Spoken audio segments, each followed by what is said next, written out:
Hello guys, welcome back this our YouTube channel. आज आपका स्वागत है एक न्यू वीडियो में। इस वीडियो में हम बात करने वाले हैं ओप्पो A5X के बारे में। अगर आप भी ये फ़ोन यूज़ कर रहे हैं और आप भी इस फ़ोन में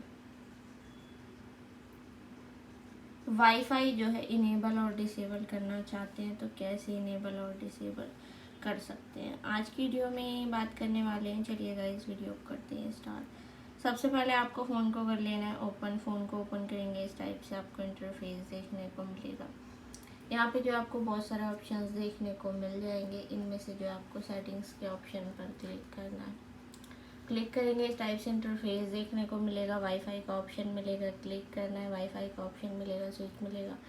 स्विच के राइट साइड क्लिक करेंगे, वाईफाई इनेबल हो जाएगा। लेफ्ट साइड क्लिक करेंगे, डिसेबल हो जाएगा। इसी टाइप से आप वाईफाई को इनेबल और डिसेबल कर सकते हैं। अगर आपको वीडियो अच्छी लगी है तो चैनल को सब्सक्राइब, वीडियो को लाइक शेयर ज़रूर कर दें, साथ ही बेल आइकन का बटन भी प्रेस कर दें ताकि आने वाली वीडियो की नोटिफिकेशन आपको मिलती रहे। मिलते हैं नेक्स्ट वीडियो में, तब तक के लिए बाय बाय।